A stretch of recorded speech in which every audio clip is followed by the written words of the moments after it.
인하하려고 합니다. 그리고 유류세도 절반으로 인하를 하려고 합니다. 서민들 위해서입니다. 동의하십니까? 제가 사실은 우리 홍 후보님하고는 말을 섞지 않으려고 했는데 또 이 토론의 룰은 국민들의 권리라고 생각해서 또한 이제 우리 홍 후보님이 너무 악선동을 하셔서 제가 오늘 토론에 임하려고 합니다. 담배세 인하 이야기 하시기 전에 사과하셔야 됩니다. 담배세 누가 인상했습니까? 그 당에서 인상했잖아요. 원래 담배세 인상이라는 것은 국민들의 건강을 위해서 담배를 끊도록 하기 위해서 올려야 되는데 담배 소비는 줄지 않고 세수만 느는 그 포인트를 잡아서 꼼수 증세를 했어요. 법인세는 깎아주고 서민들 주머니 털어서 대기업들, 기득권 세력들 곳간 채워줬단 말이죠. 그래놓고 지금 감세 얘기 자격이 됩니까? 제가 그 말씀 드리고 싶어요. 동의하냐 안 하냐 내가 물었습니다. 나도 신부하고 이야기하기 싫어요. 이야기하는 게 아니라. 근데 할 수 없이 하는 거예요. 우선 지금. 그런 우선 동의하십니까? 선거 때 되니까 그 선거 집권했을 때는 서민 주머니 털려고 인상해놓고 이제 선거 때 되니까 표 얻으려고 지금 그렇게 말씀하시는데 저는 담배세 인상분을 가지고 어린이 병원비 100% 무상으로 하고 또 각종 암 치료를 100% 국가가 책임지도록 하자 이렇게 이미 제안한 바가 있다는 말씀드립니다. 유류세는 절반으로 인하하자고 했습니다. 그 유류세는 이미 저소득층에게 그 보조금 지급이 되고 있고요. 또 더 필요하다면 그건 보조금으로 해결하면 된다고 봅니다. 지금 인하는 안 하고요. 미세먼지 해결해야 된다고 할 때는 또 미세먼지 정책 내시다가 이 미세먼지 정책의 핵심이 뭡니까? 에너지 소비를 줄이는 겁니다. 그런데 또 서민들 표 얻는다고는 또 지금 유류세 인하해서 또 유류 소비 확대한다. 이런 이 포퓰리즘 공약은 이제 그만 내시면 좋겠어요. 모든 것이 그래 베베 꼬여가지고. 베베 꼬인 게 아니라 그 당에서 다 해놓은 일이 아닙니까? 또 묻겠습니다. 제사 이동통신을 설립해서 저희들은 통신비를 한 40%까지 인하하려고 합니다. 동의하십니까? 통신비 인하는 저희 정의당이 일찍부터 가장 강력한 민생 정책으로 이미 내놓은 바가 있습니다. 네. 나중에 참고하시면. 그럼 제사 이동통신은 설립하는 건 동의하십니까? 말할 기회가 없습니다. 지금. 예? 말할 시간이 없습니다. 네. 정경련 해체를 주장을 하시던데 저는 정경련 해체가 이게 정경련이 임의단체입니다. 임의단체인데 임의단체가 이게 정부에서 관여할 만한 사항이 아닙니다. 아닌데도 정경련 해체를 주장하는 것은 정부에서 호남 향후에 해병 전후에도 해체하자 이렇게 하는 거하고 똑같습니다. 그건 임의단체이기 때문에 자기들 자율로 맡겨줘야 됩니다. 또 비정규직이 왜 늘어나는가? 이건 이제 자꾸 정규직을 보호를 강하게 해주기 위해서 정규직 해고 제한을 하니까 노동의 유연성이 없으니까 기업에서는 비정규직을 채용할 수밖에 없습니다. 그래서 노조에 얹혀서 지금 정치하시는 분들, 노조와 또 한 파트너가 돼서 정치하시는 분들은 저는 알기에는 이게 비정규직이 말할 자격이 없습니다. 말하자면 비정규직 문제를 제대로 해결하려면 노동의 유연성을 확보해줘야 돼요. 쉽게 해고가 가능하고 그래야지 비정규직 채용을 안 하게 됩니다. 그래서 저는 우리 한국 정치계의 금기사항인 그런 노조에 얹혀서 정치하는 행태 이제는 없어져야 됩니다. 지금 안경환 법무부 장관 후보가 사퇴를 하니까 자진 사퇴를 했죠. 사퇴를 하니까 인사검증 실패한 것 아니냐. 서울대학교에서 같이 서울대학교 제자이기도 하고 같이 교수 생활을 했는데 그걸 왜 몰랐냐. 뭐 이런 황당한 이야기도 나오고 있고요. 그리고 이미 이제 민정수석인데 인사검증하는 자리인데 지금 안경환 장관 후보자 40년 전 그 일을 낱낱이 샅샅이 파악을 못했으니 책임을 져야 된다. 난 이 이야기를 하는 사람들의 파렴치함의 끝이 어딘지 그 깊이를 진짜 가늠을 할 수가 없습니다. 여러분 잘 아시겠지만 이미 몇몇 보도가 나왔죠. 나와서 아시다시피 이명박 당시에 17명이 인사청문회 그 청문 보고서 채택이 안 됐습니다. 채택이 안 됐지만 장관을 했어요. 그리고 그때 자진 사퇴, 지명 철회한 사례도 많습니다. 그 다음에 박근혜 정권 마찬가지죠. 굉장히 많아요. 10명이나 그 청문 보고서 채택 없이 장관 임명했고요. 역시 자진 사퇴, 임명 철회 굉장히 많았습니다. 참여정부 당시에 노무현 대통령 당시에 그때 딱 3명에 불과했죠. 그거하고 비교하면 양적으로도 엄청나게 진짜 부실한 사람들이 장관을 했었고, 그리고 인사검증이라는 게 정말 형편없었죠. 그런데 그 인사검증을 가지고 민정수석 책임론을 이야기한 거는 생소하죠. 예, 진짜 생소합니다.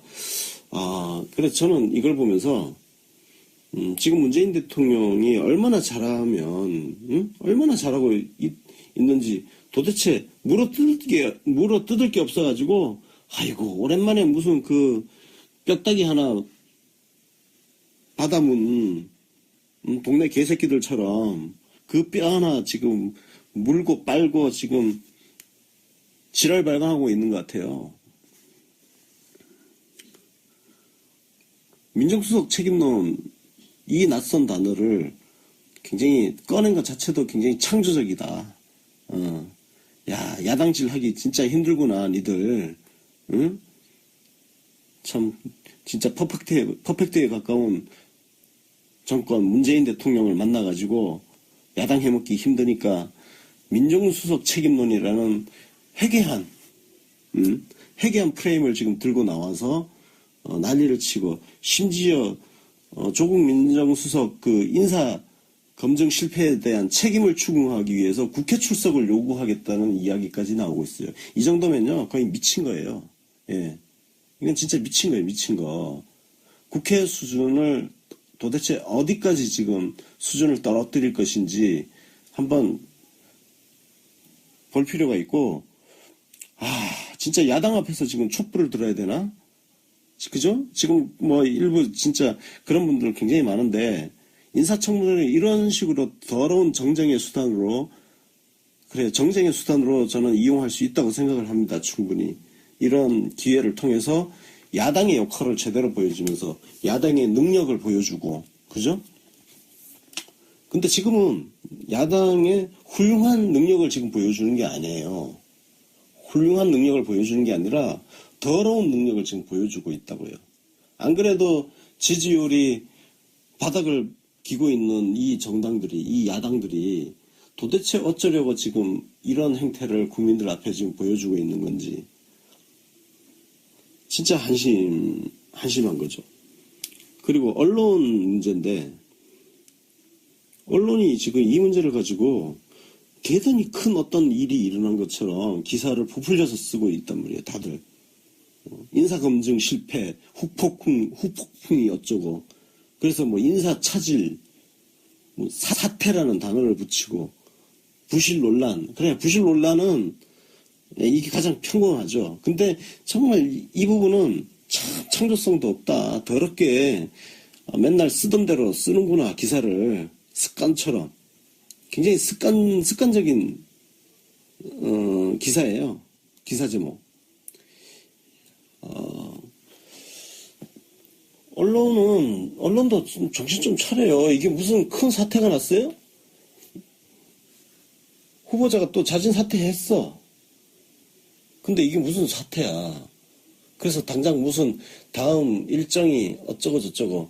아이고, 걱정하지 마세요. 청와대 이거 가지고 눈 하나 껌뻑 안 하고, 문재인 대통령 하나도 껌뻑 안 하고, 아마 곧 조만간 바로 장관 후보자 임명할 겁니다. 그래서 인사 차질 하나도 없을 거고, 그리고 후폭풍 걱정 하나도 안 해. 걱정할 게 뭐가 있는데. 그냥 장관 임명해가지고 검찰개혁 확실하게 해버리면 되지. 그리고 장관 후보자는 이미 검토 단계에서 여러 명을 검토를 했기 때문에 이미 후임자는 결정되어 있을 거라고 봅니다. 예, 후임자는 이미 어느 정도 지금 결정되어 있을 거라 보고 있고요. 그 다음에 뭐 이제 강경화 외교부 장관, 그래서 안경환 장관 후보자 사태 때문에 강경화 외교부 장관 그 임명이 뭐 차질을 빚는 거 아니냐. 아이고, 걱정해줘서 감사합니다. 감사한데요. 장관 임명에 하등 영향 미칠 거 없어가지고, 곧 임명이 될 겁니다. 그러니까 그래요. 걱정해줘서 고맙습니다. 예, 고맙고요. 그런데 굉장히, 또 그 내부의 적이 나타났습니다. 중앙일보 기사, 여러분들 뭐 SNS에 이미 많이 돌고 있던데요. 조국 민정수석을 뒤에서 비판하는 더불어민주당 소속 정치인 익명에 숨어가지고, 예, 바깥에서는 뭐 이런저런 좋은 이야기를 많이 하더니 청와대 안에 들어가서는 대통령 듣기 좋은 말만 한다. 쉽게 해서 아부한다 이 얘기예요. 이게 이 쥐새끼가 누구인지 진짜 궁금해졌어요. 가능성은 지금 두 가지거든요. 실제로 내부 총질러가 있어가지고 지금 이 기회에 언론이 듣고 싶은 말을 아주 딱 떡밥을 제대로 던져준 내부 총질러일 가능성이 있고, 또 하나의 가능성은 뭐냐면요. 아무도 이런 이야기를 하지 않았는데 그냥 기자가 자기 생각을 더불어민주당 소속 정치인으로 둔갑시켜서 내보냈을 가능성. 아니, 기자들이 실제로 이런 걸 많이 해요. 예. 아니, 이런 민감한 멘트 같은 거 따는 게 보통 일이 아니거든요. 왜냐면은, 이런 말을 해주는 사람도, 예를 들어서 이게 취재원 보호가 제대로 안 되고, 뭐, 소문이 좀 나가지고, 그 발언한 사람이 누구더라, 이런 식의 조금 말이 돌고 하면은, 그 감당을 어떻게 할 거예요. 그죠? 그래서 정치인들이 이런 민감한 말을 그렇게 한다는 거는 쉬운 일이 아니에요. 그래서 취재가 잘 안 되면은 기자들이 그냥 지 생각을 그냥 막 써가지고는 마치 정치인이 그렇게 이야기한 것처럼 그렇게 하는 경우도 있습니다.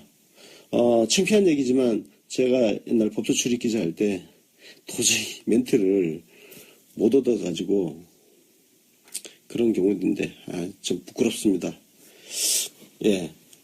하여튼, 내부 총질러들은 우리가 끊임없이, 여러분들 뭐 아시겠지만, 이 정치 신세계의, 핵심 역할 중에 하나가 뭐냐면, 내부 총질러들 진압하는 역할을, 우리 스스로는 우리의 역할이라고 그렇게 생각을 하고 있습니다. 내부 총질러 단속해가지고, 더불어민주당이, 쉽게 흔들리지 않도록 바깥에서 지원해주는 역할. 예, 왜냐면은 정치인들끼리는 또 누가 내부 총질을 했을 때 사실 막 듣기 싫은 이야기를 대놓고 하기가 쉽지가 않아요. 그러니까 그거를 진압할 수 있는 거는 저희들 같은 일반 시민들이 바깥에서 세게 비판을 해주고 하면서 내부 총질러들이 좀 기세등등 하지 않도록, 예, 좀 작사를 낼 필요가 있다는 거죠. 그래서, 아니면 그냥 정당에 굉장히 충성심 갖고 정당 질서에서 해당 행위성 발언을 함부로 하지 않고, 그리고 같은 동지들 뒤통수를 후려갈기는 그런 발언, 비겁한 발언 같은 거 안 하면 되는 거예요. 비판을, 그러니까 건전한 비판은 장려할 수 있어요. 건전한 비판과 비열한 뒤통수 때리기는 엄연히 다릅니다. 그러니까 건전한 비판이 되기 위해서는요, 이런 발언을 국회 정론관 가서 서서 하세요. 서서 공개적으로 자기 이름 까고 얼굴 까고, 그러면 좀 정제된 표현도 나올 것이고 뭔가 진짜 건설적인 비판도 할 수 있을 거 아니에요. 이렇게 꼭 익명에 숨어서 하면요. 논리도 참 더럽고 그 발언 자체도 아주 한심한 경우가 대부분이에요. 비열한 경우가 대부분이고. 그래서 건전한 비판이라는 거는 내 이름과 얼굴을 다 까놓고 해야 된다. 그 자신이 없으면 함부로 뒤에서 입 놀리지 마세요. 이거 누군지 뭐 하여튼 진짜 다 찾아내고 싶어. 응? 찾아내서 좀 군기를 잡아야 돼요. 진짜 단기를 잡아야 돼. 단기. 더불어민주당 단기를 잡아서. 자, 그래서 조국 교수 책임론 이거는 진짜 자유한국당은 진짜 적폐청산의 대상이잖아요. 정말 형편없는 장관들을 엄청나게 배출한 그 정당이, 그리고 우병우라는 정말 희대 정말 역사적인 민정수석을 배출한 정당이 자유한국당 아니에요.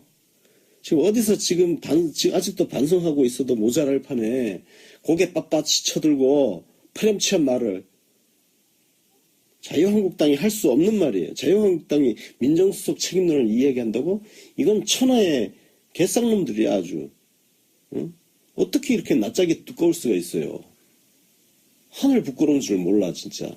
양심의 철판을 깔아가지고 온몸에 똥칠을 한 놈들이 어디에 대고 도덕성을 이야기하고 책임론을 이야기하고. 여튼 2020년 총선은요. 2020년 총선의 최고의 과제는 자유한국당 멸망입니다. 자유한국당이 대한민국 정치사에서 사라지게 하는 거. 이게 갑자기 이제 옛날에 그 유시민 장관 초선 때 그 발언이 생각나네요. 한나라당 박멸의 역사적 사명을 띠고, 있다고 유시민 당시 국회의원이 그렇게 얘기를 했죠. 자신의 역할을. 정치 신세계의 역할은 자유한국당의 박멸로 하겠습니다. 아까 전에 이제 더불어민주당 내부 총질러 단속, 여기에 더해서 자유한국당 박멸. 자유한국당은 진짜 한국 정치사에서 박멸을 시켜야 할 존재입니다. 적폐청산 대상들이 어디서 시건방지게, 이게 벌써 국민들이 다 까먹은 줄 알고 당당하게 나와가지고 얼굴 들이밀고, 안경원 장관 후보자 발톱 때만도 못한 것들이 참 진짜. 자, 그리고 이번 사태에서 여러분들 뭐 이미 이제 어제 저희 외전화했어도 이미 이야기를 한번 했지만, 굉장한 불법 중요한 게 나왔죠. 최동욱 검찰총장 혼외자와 관련된 개인 신상 정보가 강남구청을 통해서 유출됐던 그 사례와 비슷하게 지금 안경환 장관 후보자의 40년 전 판결문이 유출이 됐죠.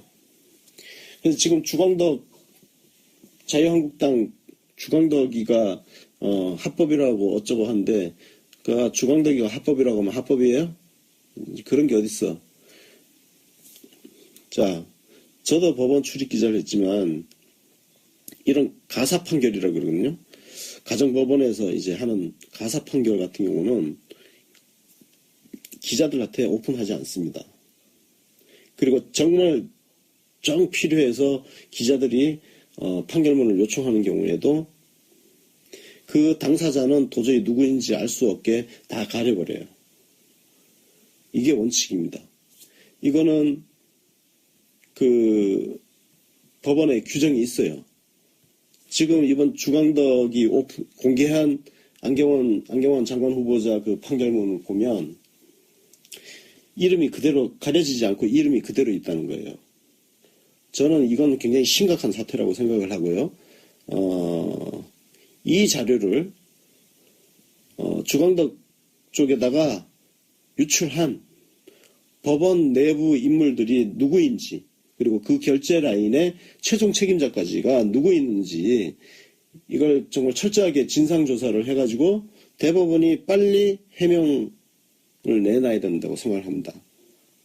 법원 행정처죠. 법원 행정처가 조속한 시일 내에 이 경위에 대해서 해명을 해야 할 것이고 관련자들은 문책 거기에 더 나아가서 형사처벌 조치까지 해야 된다고 저는 생각을 합니다. 개인의 사생활이 보호받지 못하는 나라는 건강한 나라라고 할 수 없습니다. 왜 우리가 그 타인의 사생활을까지 그렇게 알아야 됩니까? 공직자라서 공직자면 그러면 사생활 보호가 전혀 필요하지 않다는 이야기입니까? 저는 자유주의자로서요. 개인의 사생활은 어떤 형태로도 보호가 되어야 된다고 생각을 합니다. 그것이 타인에게 피해를 끼친 범죄 행위라든지 이런 경우를 제외하고는 개인의 사생활은 보호가 되어야 된다. 그리고 40년 전 판결문을 얻어낸다는 것은 이게 보통 일이 아니에요.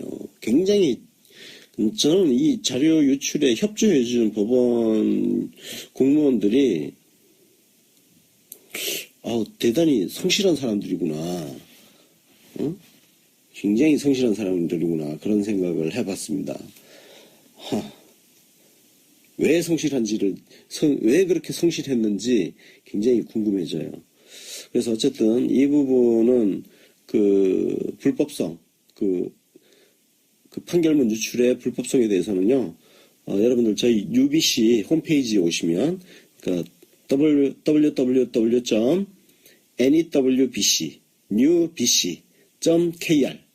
co.kr 아니고 그냥 .kr입니다. newbc.kr로 오시면 최재원 변호사가 쓴 칼럼이 있습니다. 예, 이미 한 8만 명이 보셨는데요. 예, 아직 혹시 못 보신 분들은 그 칼럼을 읽으시면 왜 그 판결문 유출이 불법적인 건지 잘 아실 수 있게 글로 정리를 굉장히 잘 해놨습니다. 그러니까 그걸 참고해서 보시면 많은 도움이 될 것 같습니다.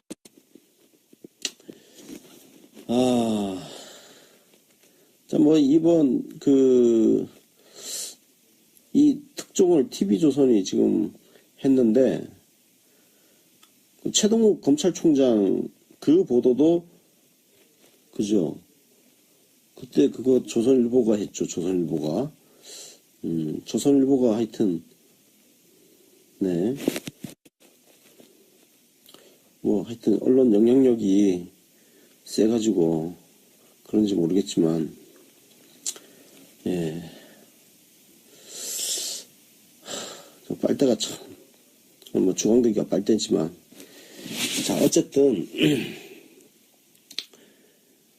저는 지금 이번 사태를 보면서 혹시라도 그 40년 전에 안경환 그 27살의 치기 어린 좀 잘못된 왜곡된 그 사랑 왜곡된 사랑을 했던 안경환이라는 청년 젊은 사람에게 피해를 당한 그분이 혹시라도 언론에 노출될까봐 굉장히 걱정이 되고 있습니다.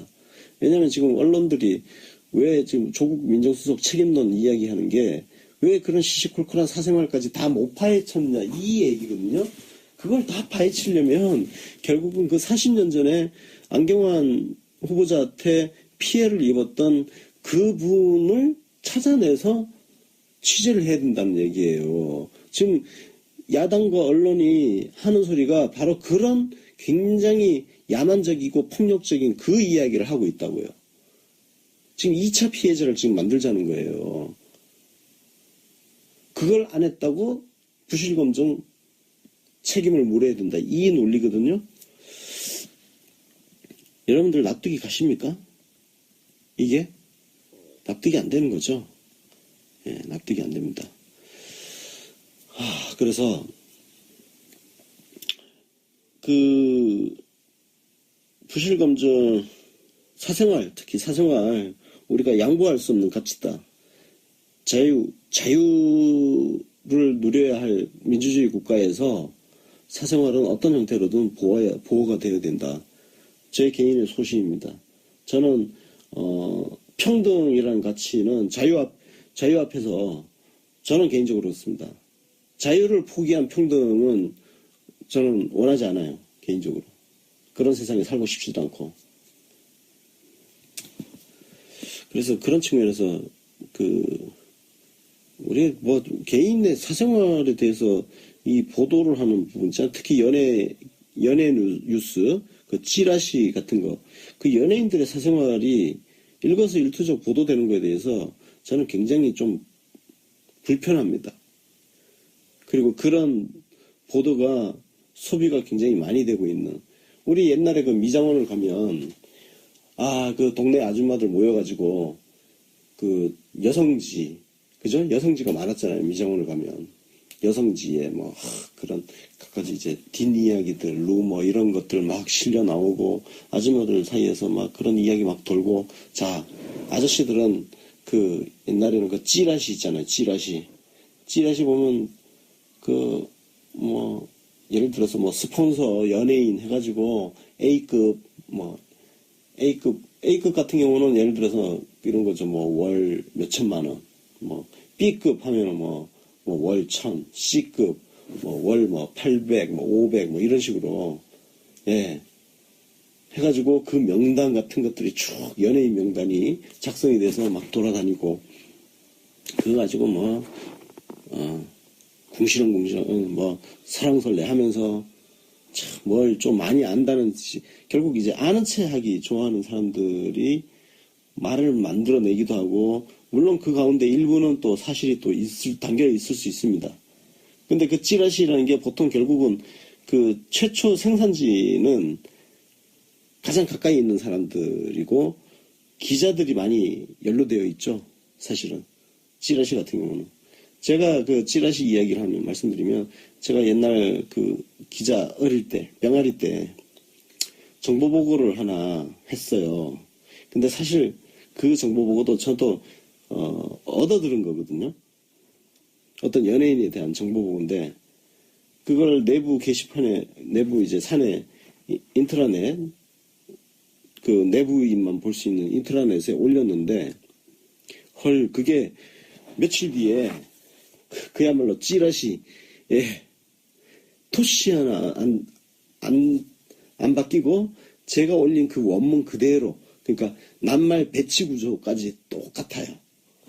그게 그대로 올라와 있더라고요. 제가 그때 정말 무서웠습니다. 야, 이게 내부에서 우리 정보 보고를 다른 누군가 기자가 외부에다가 팔고 있구나. 그 돈 받고 파는 거거든요. 네, 돈 받고 팔고 그런 게 있었어요. 요즘은 어떤지 모르겠어요. 요즘 그 찌라시 생산할 때 어떤 대가를 받고 어떻게 하는지는 저도 잘 몰라요. 모르는데 그렇게 여튼 찌라시 업체에다가 그 정보 제공해주고 돈 받고 하는 기자들이 좀 있었습니다. 스파이 짓을 하는 거죠. 스파이 짓을 하는 건데, 예, 그때 제가 내부에다가 엄청나게 문제 제기를 하고, 돌아보면 저도 그런 데 일조를 했던 거죠. 네, 그 타인의 사생활에 대해서 내가 직접 취재한 것도 아니고 내가 직접 아는 것도 아니고 전해 들은 거를 그렇게 또 옮겼더니 그게 찌라시에 그대로 나오고, 그러면 얼마나 더 많은 사람들이 그 내용을 알게 됐겠습니까? 그래서 저는 어떤 형태로든 이런 타인의 사생활에 대해서 이러쿵저러쿵 하는 이 문화는 우리가 자꾸 좀 외면을 해주어가면서 해야 되는데, 참 그게 인간의 본성하고 잘 안 맞는 것 같아요. 그죠? 예. 몇 사람은 모여도 그 자리에 없는 사람 뒷담화 까는 게 술안주잖아요, 원래. 예. 뒷담화가 제일 재밌잖아요. 그래, 그 문제는 그 과정에서 전혀 확인되지 않은, 본인한테 확인되지 않은 이야기를 마치 사실처럼 막 떠들어요. 근데 제가 살아보니까 기자들이 그런 걸 제일 잘하더라고. 아니, 원래 기자란 직업이 사실 확인이 습관이 되어야 되는데, 사실 확인 같은 거 안 하고 소설 잘 쓰는 애들이 하여튼 모여 있어요. 뭐가 그렇게 말이 많은지 나중에 이렇게 들어보면 팩트 확인 하나도 안 하고 마치 팩트처럼 떠돌러 다니는 사내 이야기, 뭐 사회 이야기, 별별 이야기들이 다 있어요.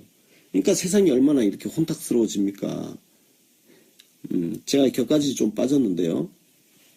예, 사생활 이야기 하다 보니까 이제 격까지 좀 빠졌는데, 그 정도로 저는 이번 그 안경환 장관 후보자의 그 판결문 유출 사건을 심각하게 생각을 합니다.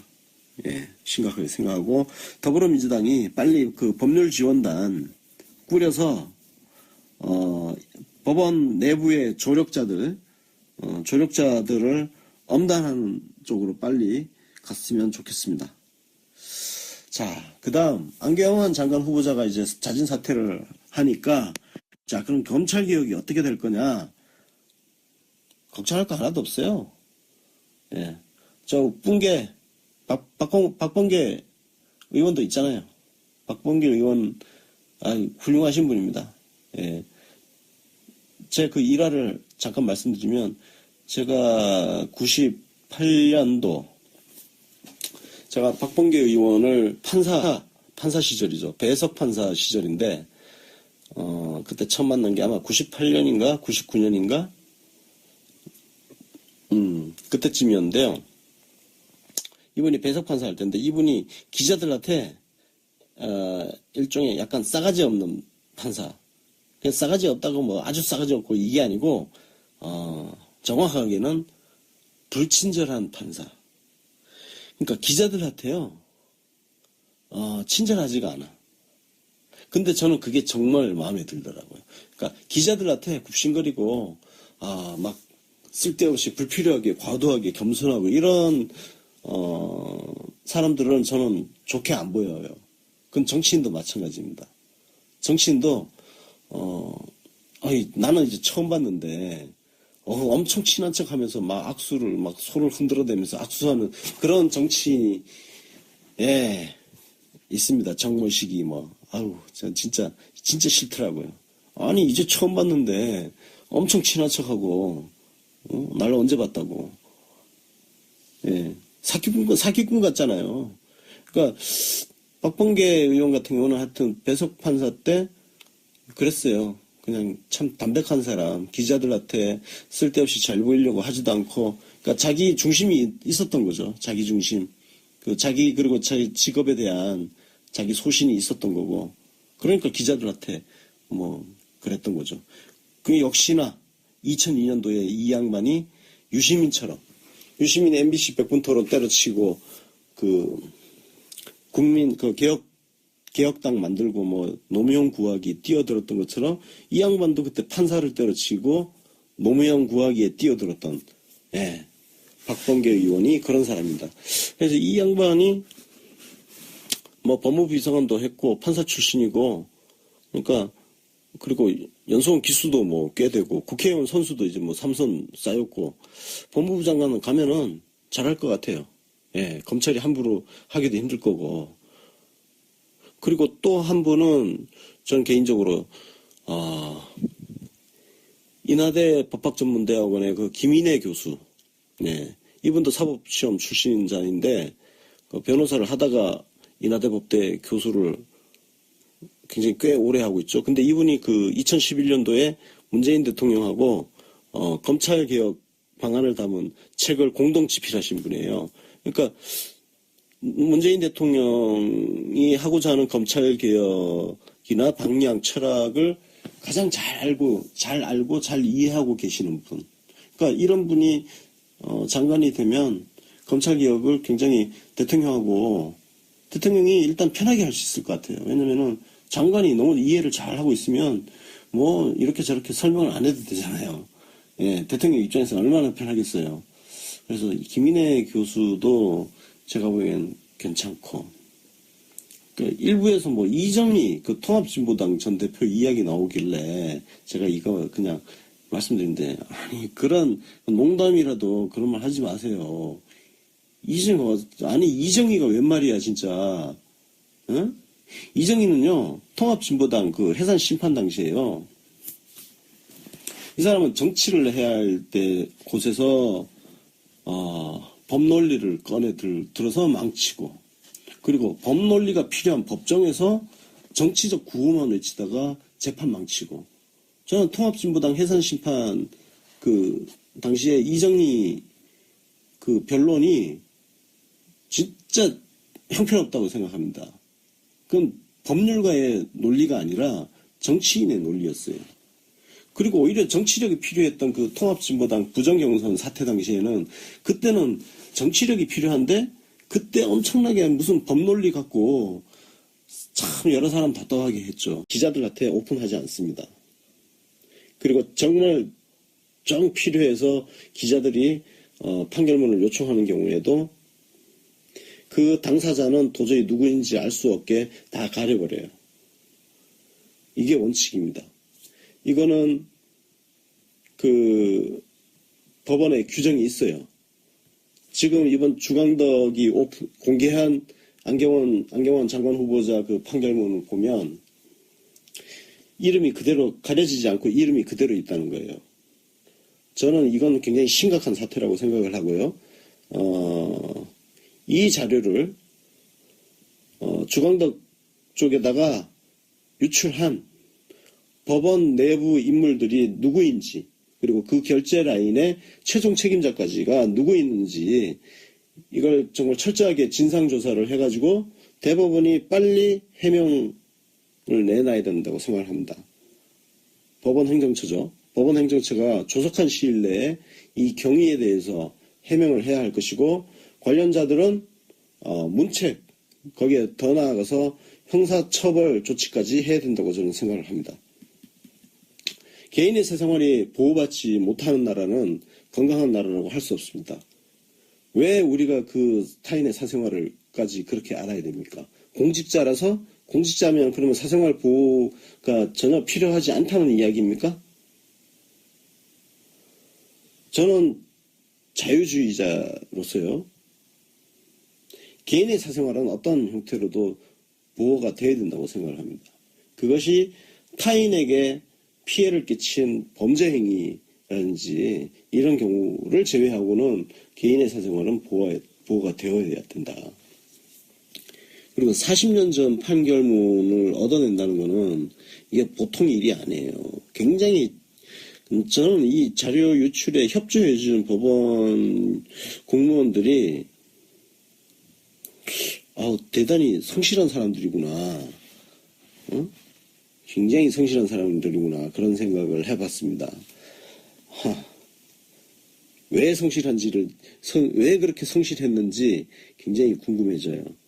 그래서 어쨌든 이 부분은 그 불법성, 그 판결문 유출의 불법성에 대해서는요, 여러분들 저희 UBC 홈페이지에 오시면, 그러니까 www.newbc.kr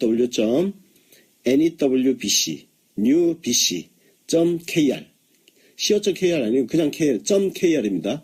newbc.kr로 오시면 최재원 변호사가 쓴 칼럼이 있습니다.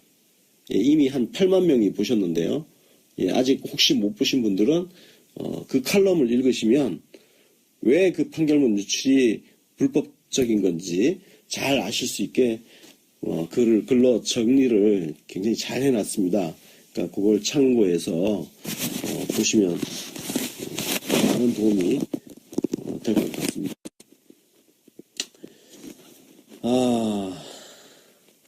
자, 이번 이 특종을 TV조선이 지금 했는데, 최동욱 검찰총장 그 보도도, 그죠? 그때 그거 조선일보가 했죠, 조선일보가. 조선일보가 하여튼, 네. 하여튼, 언론 영향력이 세가지고, 그런지 모르겠지만, 예. 빨대가 참, 주광덕이가 빨대지만. 자, 어쨌든,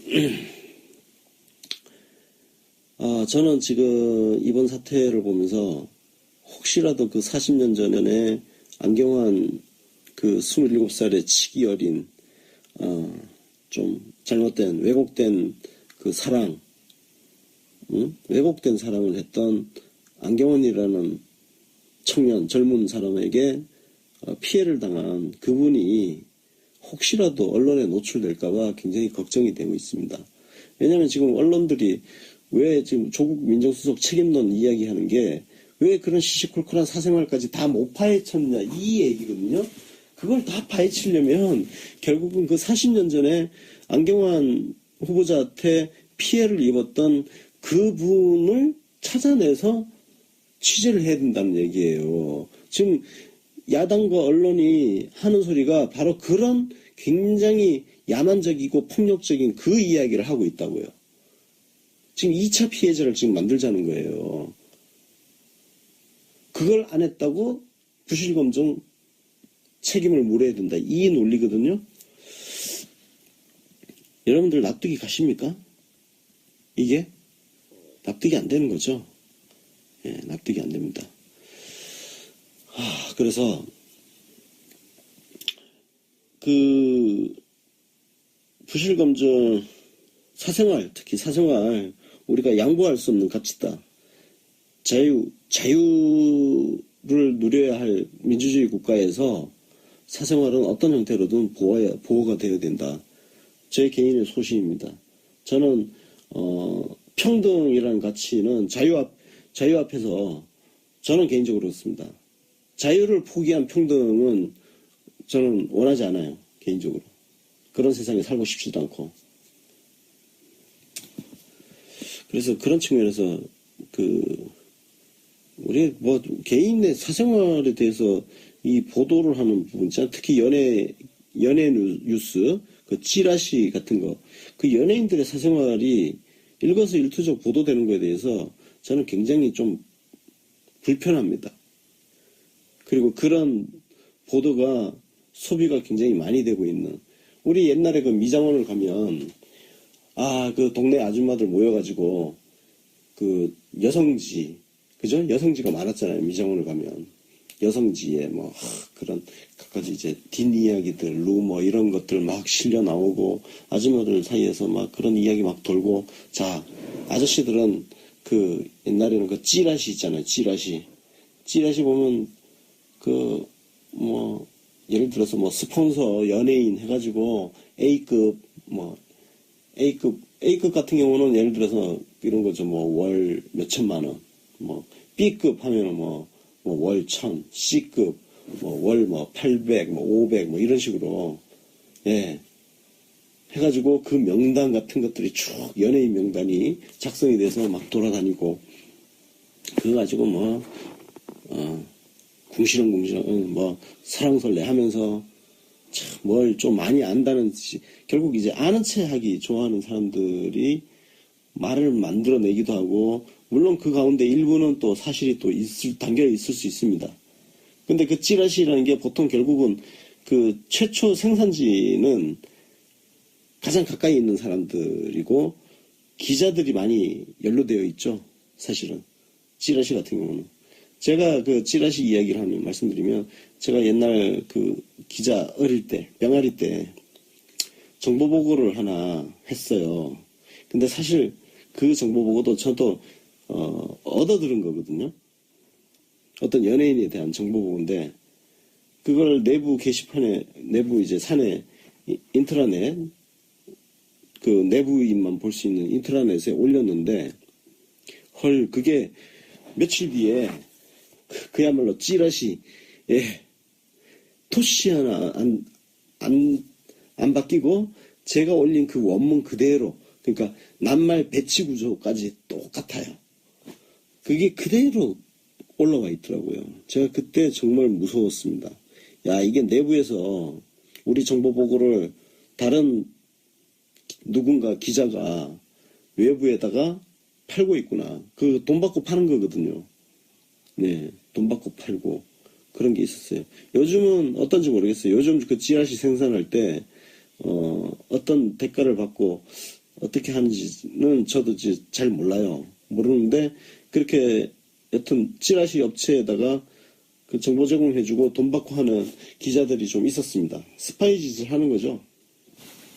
스파이 짓을 하는 건데, 그때 제가 내부에다가 엄청나게 문제 제기를 하고, 돌아보면 저도 그런 때 일조를 했던 거죠. 네. 그 남의 타인의 사생활에 대해서 내가 직접 취재한 것도 아니고 내가 직접 아는 것도 아니고 전해 들은 거를 그렇게 또 옮겼더니 그게 찌라시에 그대로 나오고 그러면 얼마나 더 많은 사람들이 그 내용을 알게 됐겠습니까? 그래서 저는 어떤 형태로든 이런 타인의 사생활에 대해서 이러쿵저러쿵 하는 이 문화는 우리가 자꾸 좀 외면을 해주어가면서 해야 되는데 참 그게 인간의 본성하고 잘 안 맞는 것 같아요. 그죠? 예. 몇 사람은 모여도 그 자리에 없는 사람 뒷담화 까는 게 술안주잖아요, 원래. 예. 뒷담화가 제일 재밌잖아요. 근데 그 문제는 그 과정에서 전혀 확인되지 않은, 본인한테 확인되지 않은 이야기를 마치 사실처럼 막 떠들어요. 근데 제가 살아보니까 기자들이 그런 걸 제일 잘하더라고. 아니, 원래 기자란 직업이 사실 확인이 습관이 되어야 되는데 사실 확인 같은 거 안 하고 소설 잘 쓰는 애들이 하여튼 모여 있어요.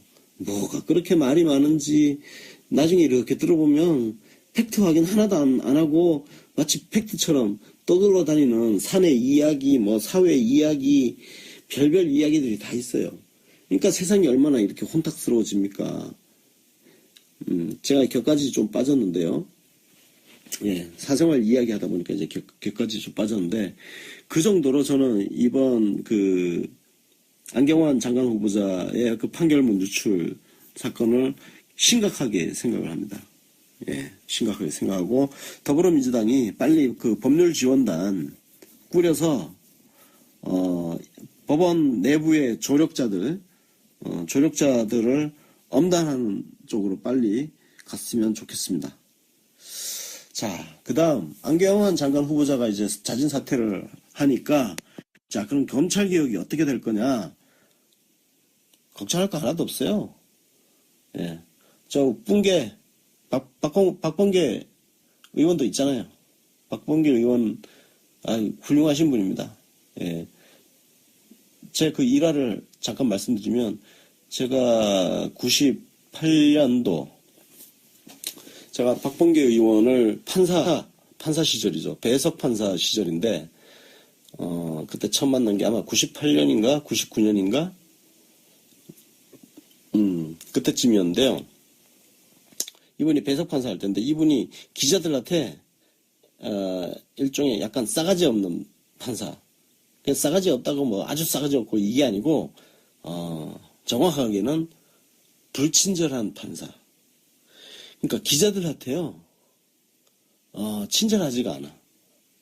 근데 저는 그게 정말 마음에 들더라고요. 그러니까 기자들한테 굽신거리고, 막 쓸데없이 불필요하게, 과도하게, 겸손하고, 이런, 도대체 물어뜯을 게 없어가지고, 아이고, 오랜만에 무슨 그 뼈다귀 하나 받아문, 동네 개새끼들처럼 그 뼈 하나 지금 물고 빨고 지금 지랄 발광하고 있는 것 같아요. 민정수석 책임론, 이 낯선 단어를 굉장히 꺼낸 것 자체도 굉장히 창조적이다. 야당질 하기 진짜 힘들구나, 니들. 응? 참, 진짜 퍼펙트에 가까운 정권, 문재인 대통령을 만나가지고 야당 해먹기 힘드니까 민정수석 책임론이라는 회개한 프레임을 지금 들고 나와서 난리를 치고, 심지어 조국 민정수석 그 인사 검증 실패에 대한 책임을 추궁하기 위해서 국회 출석을 요구하겠다는 이야기까지 나오고 있어요. 이 정도면요 거의 미친 거예요. 예, 이건 진짜 미친 거예요, 미친 거. 국회 수준을 도대체 어디까지 지금 수준을 떨어뜨릴 것인지 한번 볼 필요가 있고, 진짜 야당 앞에서 지금 촛불을 들어야 되나? 그죠? 지금 뭐 일부 진짜 그런 분들 굉장히 많은데, 인사청문회를 이런 식으로 더러운 정쟁의 수단으로 저는 이용할 수 있다고 생각을 합니다. 충분히. 이런 기회를 통해서 야당의 역할을 제대로 보여주면서 야당의 능력을 보여주고, 그죠? 근데 지금은 야당의 훌륭한 능력을 지금 보여주는 게 아니에요. 훌륭한 능력을 보여주는 게 아니라 더러운 능력을 지금 보여주고 있다고요. 안 그래도 지지율이 바닥을 기고 있는 이 정당들이, 이 야당들이 도대체 어쩌려고 지금 이런 행태를 국민들 앞에 지금 보여주고 있는 건지 진짜 한심한 거죠. 그리고 언론 문제인데, 언론이 지금 이 문제를 가지고 대단히 큰 어떤 일이 일어난 것처럼 기사를 부풀려서 쓰고 있단 말이에요, 다들. 인사검증 실패, 후폭풍이 어쩌고.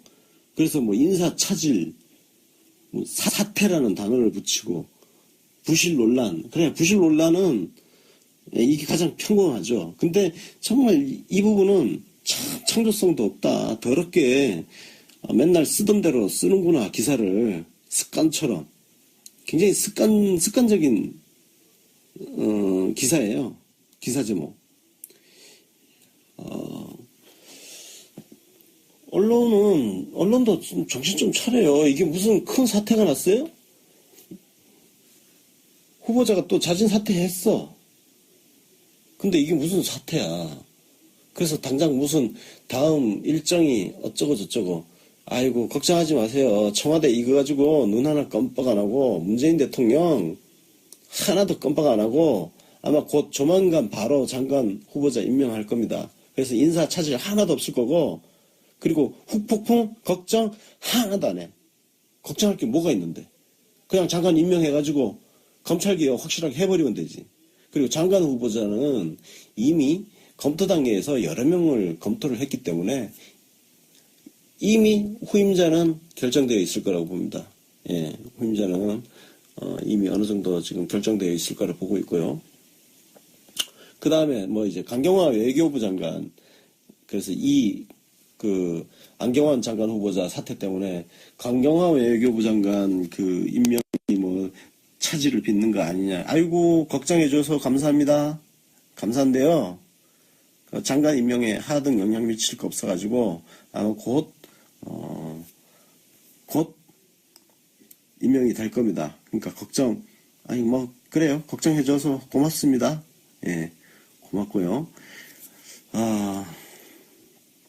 그런데 굉장히 또 그 내부의 적이 나타났습니다.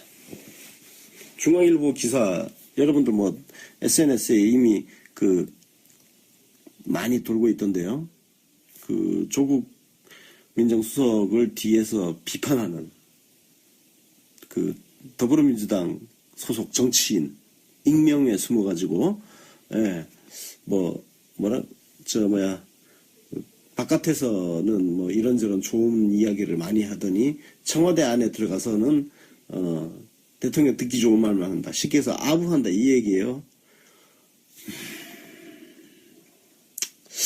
이게 이 쥐새끼가 누구인지 진짜 궁금해졌어요. 가능성은 지금 두 가지거든요. 실제로 내부 총질러가 있어가지고 지금 이 기회에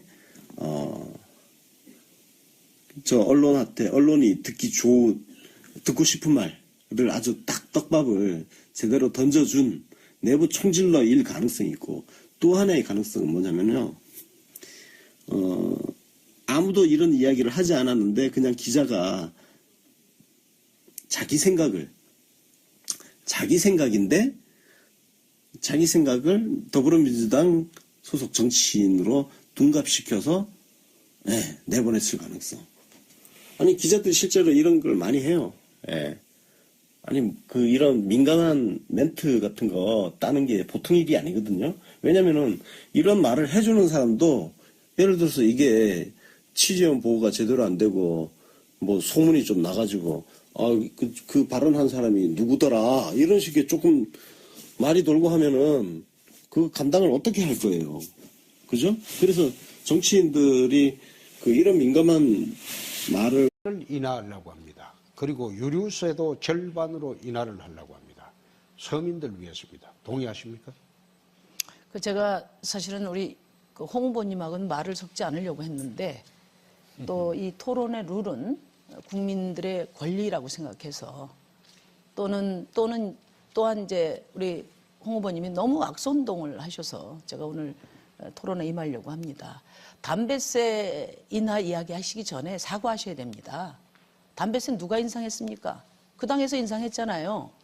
원래 담배세 인상이라는 것은 국민들의 건강을 위해서 담배를 끊도록 하기 위해서 올려야 되는데 담배 소비는 줄지 않고 세수만 느는 그 포인트를 잡아서 꼼수 증세를 했어요. 법인세는 깎아주고 서민들 주머니 털어서 대기업들, 기득권 세력들 곳간 채워줬단 말이죠. 그래놓고 지금 감세 얘기 자격이 됩니까?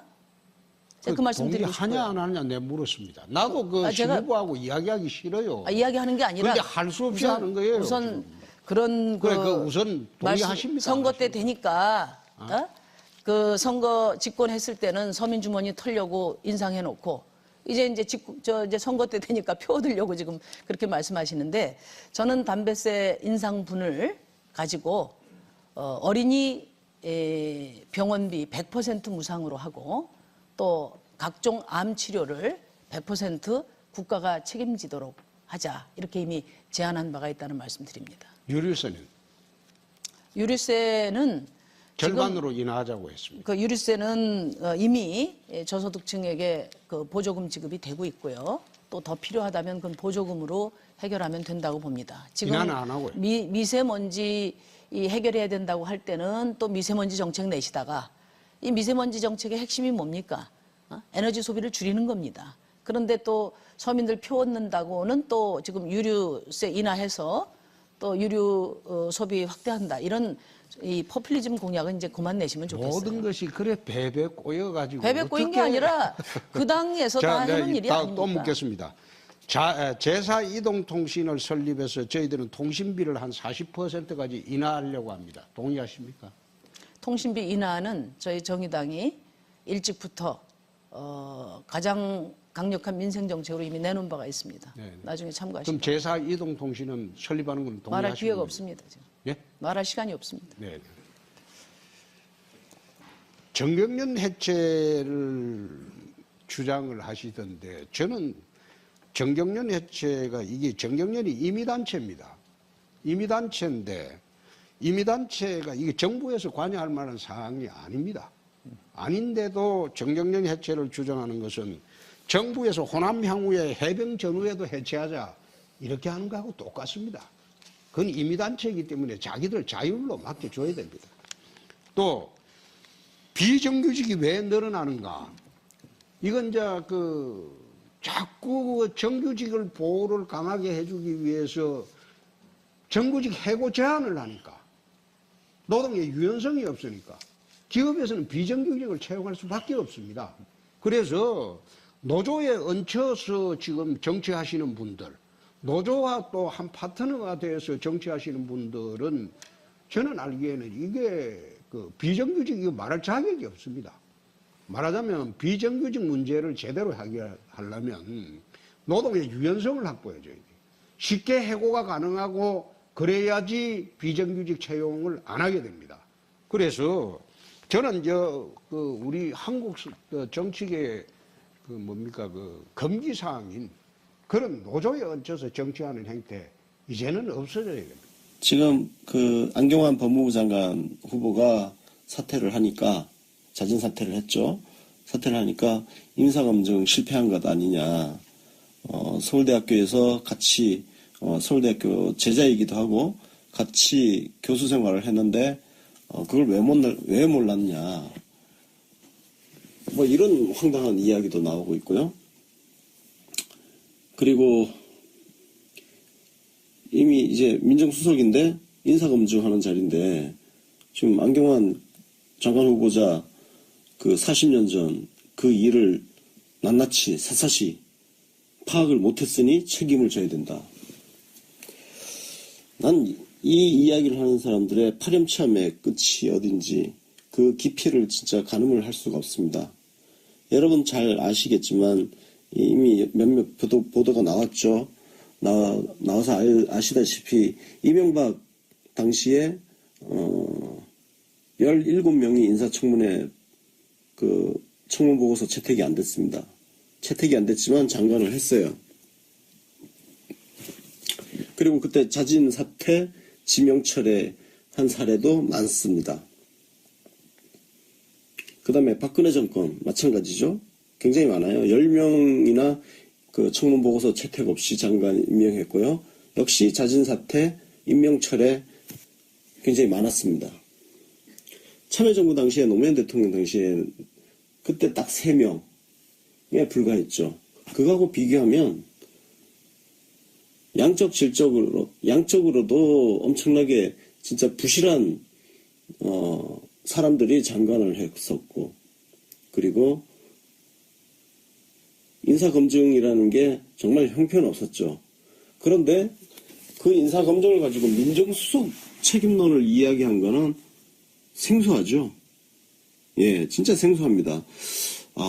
그래서 저는 이걸 보면서 지금 문재인 대통령이 얼마나 잘하면, 얼마나 잘하고 있는지 그렇게 한다는 거는 쉬운 일이 아니에요.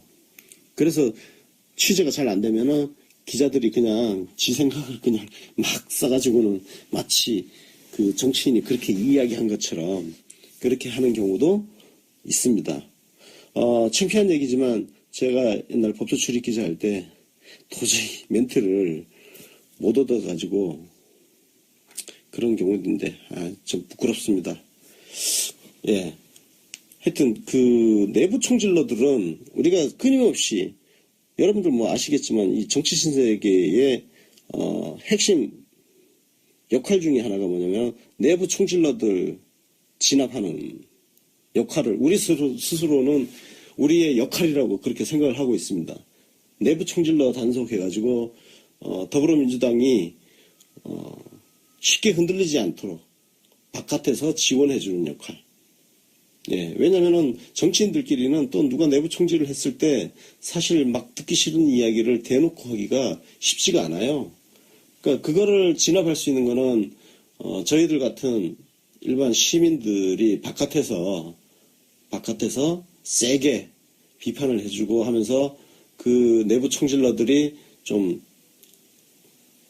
그 기세 등등 하지 않도록 좀 작사를 낼 필요가 있다는 거죠. 그래서 아니면 그냥 정당에 굉장히 충성심 갖고 정당 질서에서 그 해당 행위성 발언을 함부로 하지 않고 그리고 같은 동지들 뒤통수에 뒤통수를 후려갈기는 그런 발언, 비겁한 발언 같은 거 안 하면 되는 거예요. 비판을 그러니까 건전한 비판은 장려할 수 있어요. 건전한 비판과 비열한 뒤통수 때리기는 엄연히 다릅니다. 그러니까 건전한 비판이 되기 위해서는요, 이런 발언을 국회 정론관 가서 서서 하세요. 서서 공개적으로 자기 이름 까고 얼굴 까고 그러면 좀 정제된 표현도 나올 것이고 뭔가 진짜 건설적인 비판도 할 수 있을 거 아니에요. 이렇게 꼭 익명에 숨어서 하면요, 논리도 참 더럽고 그 발언 자체도 아주 한심한 경우가 대부분이에요. 비열한 경우가 대부분이고. 그래서 건전한 비판이라는 거는 내 이름과 얼굴을 다 까놓고 해야 된다. 그 자신이 없으면 함부로 뒤에서 입 놀리지 마세요. 이거 누군지 하여튼 진짜 다 찾아내고 싶어. 응? 찾아내서 좀 군기를 잡아야 돼요. 진짜 단기를 잡아야 돼. 단기. 더불어민주당 단기를 잡아서. 자, 그래서 조국 교수 책임론 이거는 진짜 자유한국당은 진짜 적폐청산의 대상이잖아요. 정말 형편없는 장관들을 엄청나게 배출한 그 정당이, 그리고 우병우라는 정말 희대 정말 역사적인 민정수석을 배출한 정당이 자유한국당 아니에요. 지금 어디서 지금 아직도 반성하고 있어도 모자랄 판에 고개 빳빳이 쳐들고 파렴치한 말을 자유한국당이 할 수 없는 말이에요. 자유한국당이 민정수석 책임론을 이야기한다고? 이건 천하의 개쌍놈들이야 아주. 응? 어떻게 이렇게 낯짝이 두꺼울 수가 있어요. 하늘 부끄러운 줄 몰라 진짜. 양심의 철판을 깔아가지고 온몸에 똥칠을 한 놈들이 어디에 대고 도덕성을 이야기하고 책임론을 이야기하고. 여튼 2020년 총선은요, 2020년 총선의 최고의 과제는 자유한국당 멸망입니다. 자유한국당이 대한민국 정치사에서 사라지게 하는 거. 이게 갑자기 이제 옛날에 그 유시민 장관 초선 때 그 발언이 생각나네요. 한나라당 박멸의 역사적 사명을 띠고, 있다고 유시민 당시 국회의원이 그렇게 얘기를 했죠. 자신의 역할을. 정치 신세계의 역할은 자유한국당의 박멸로 하겠습니다. 아까 전에 이제 더불어민주당 내부 총질러 단속, 여기에 더해서 자유한국당 박멸. 자유한국당은 진짜 한국 정치사에서 박멸을 시켜야 할 존재입니다. 적폐청산 대상들이 어디서 시건방지게, 이게 벌써 국민들이 다 까먹은 줄 알고 당당하게 나와가지고 얼굴 들이밀고, 안경원 장관 후보자 발톱 때만도 못한 것들이 참 진짜. 자, 그리고 이번 사태에서 여러분들 뭐 이미 이제 어제 저희 외전화했어도 이미 이야기를 한번 했지만, 굉장한 불법 중요한 게 나왔죠. 최동욱 검찰총장 혼외자와 관련된 개인 신상 정보가 강남구청을 통해서 유출됐던 그 사례와 비슷하게 지금 안경환 장관 후보자의 40년 전 판결문이 유출이 됐죠. 그래서 지금 자유한국당 주광덕이가 합법이라고 어쩌고 한데, 주광덕이가 합법이라고 하면 합법이에요? 그런 게 어딨어. 자, 저도 법원 출입 기자를 했지만 이런 가사 판결이라고 그러거든요. 가정법원에서 이제 하는 가사 판결 같은 경우는